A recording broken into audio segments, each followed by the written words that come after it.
Okay, so today I'm going to be doing an unboxing on Lord of the Rings Battle for Pelennor Fields.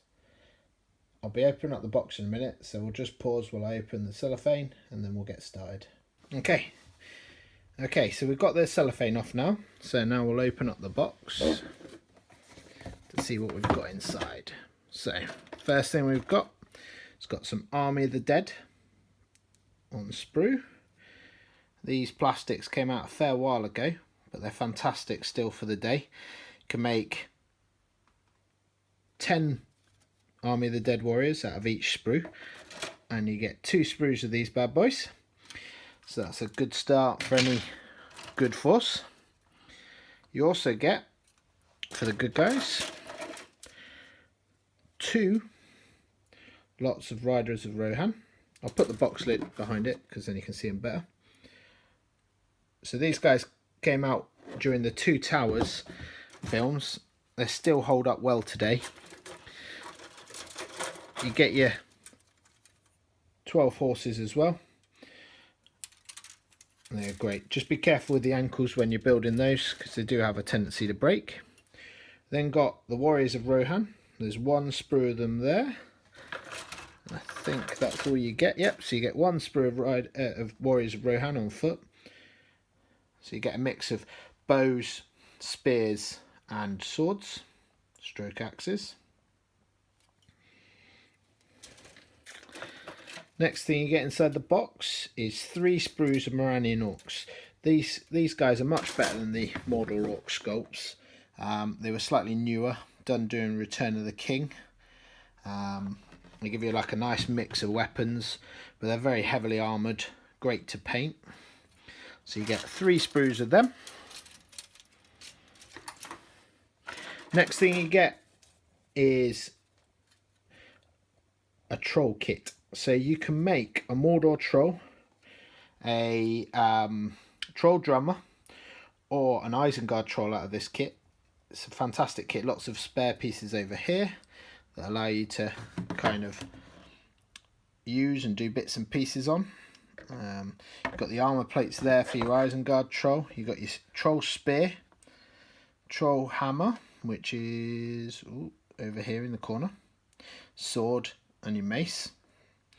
And then you get your drum and your 2 drumsticks. I've always enjoyed painting up the troll kit. It's always been a fun one to paint. Next, we have the Witch King on Fellbeast. This is a great kit. You can either make the Witch King or you can make a normal ring wraith. So the Witch King is just there. As you can see, there's your ring wraith body. Nazgul's always flying, but I've seen some great conversions over the years, allowing you to kind of make them with different flying off rocks or swooping down and taking Riders of Rohan. So it's quite a nice plastic kit. Again, came out after the Return of the King. Then, the thing I'm most excited about in this box, which is a fantastic new Theoden model. So there's the sprues. Nice look at that. The horse detail is lovely on it. Even the foot. You can tell they're done in CAD because they've got the weird and wonderful ways they go together. So that's the first sprue. And here's your second sprue. The shield designs on these are fantastic. Let's just see if we can get it to focus a bit better. There you are. Heads, bits pieces, very clear detail on them. Really looking forward to as they release more. Then we'll go back to the box. So that's all the models out the way. You then get your sheet, double-sided sheet, telling you how to put all these fantastic Citadel miniatures together. It's a nice thick cardboard. You can hear by the sound, it's very shiny. But these are getting better and better as they do more and more box sets. Let's put that to one side. You get all your bases, allow you to put all your figures onto bases. You get some red and green dice. Not the best dice that I've seen GW put in their boxes, but they go hand in hand with Mordor and Rohan, so they're a good start. They're the squared off edges, so they're more like your casino dice rather than the old rounded GW ones we're used to. Then you've got some tokens. So it's cavalry charge ones, heroic move, heroic strike. So it allows you to mark when you use different rules in the game. It makes it a lot easier and a more visual. They're a nice thick card with the punch outs. Then the next book we've got is the Battle of Pelennor Fields Scenarios and Profiles. So again, nice glossy pages. It's a bit too far away from the camera there for it to focus. This gives you a load of scenarios that kind of take you through the Pelennor Fields, especially relating to the models that are in the box. It also gives you the new profiles in the back.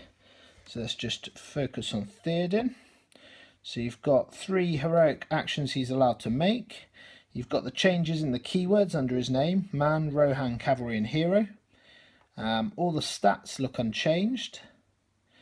Haven't looked into the exact stats, I just know the actual might, will, fate has all stayed the same. You've got some special rules, and then you've got a specific special rule for him, whereas last stand is 12 inches rather than 6 inches. So that's quite cool. You then also get your Warriors of Rohan, your Riders of Rohan, and your Warriors of the Dead for your good guys. And then for your bad guys, we've got the Witch King. He's got 3 magical powers. He's got 4 different heroic actions. He's got a crown of command. So they've added quite a lot to him. Running Orcs. Your Mordor Troll. And then we've got pictures of the glorious models at the back of here, and they've been painted up by the studio. And then on the back, you've got your quick reference gameplay summary, which is a great way for new beginners to be able to kind of play their way through the game and find the rules easy that are going to be key. Okay. Then, last but no means least, book-wise, you've got the rules manual. This thing is a beast. Lovely looking book. They used art from The Hobbit and from Lord of the Rings, which I think is fantastic. Let's get this open. Okay, so we're back after taking the cellophane off of the rules manual. It is a beautiful book.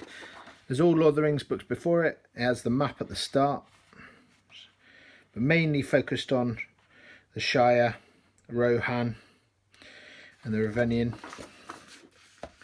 Then we go through. It's got your lovely table of contents, a good introduction, talking about how to play war games, your autonomy of the profile so that you can get each key aspect, what you need to play. Then you've got the rules. So I'll be having a good look through these and putting up a review video over the weekend. So it goes through your turn sequence, priority phase. So they've broken it down phase by phase a lot more. So I'll keep flashing through that. Shoot phase. We've got your fight phase. Lots of visual representations from the first looks, which allow you to kind of get context into the rules. Goes through courage next, and then covers all your kind of different aspect models that really change it up. Heroes next, so it goes a bit more in depth in heroes. So there's quite a lot of aspects to the heroes. I don't want to cover it too deeply on this video, so I'll just keep skipping through at a fair pace.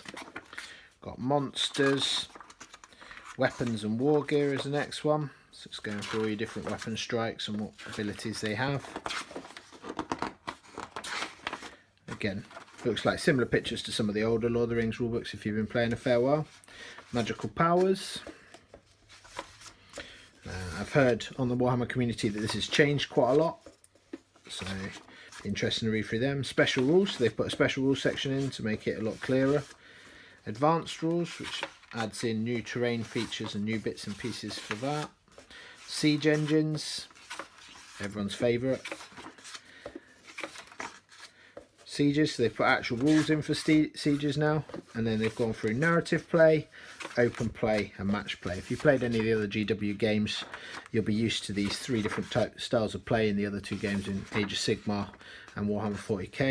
They've put an allies matrix in for both of them, and then scenarios. So you've got 2, 3, 4, 5, 6 standard scenarios, then you've got 7, 8, 9, 10, 11, 12. It looks like they've got 12 standard scenarios now in here, which is fantastic.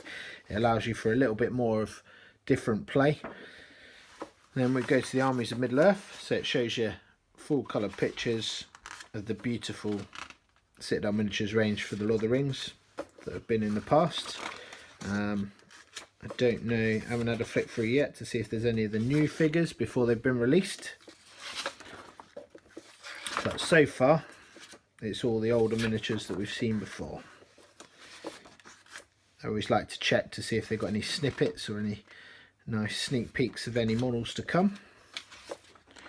It's nice that they've included the Hobbit miniatures in here as well.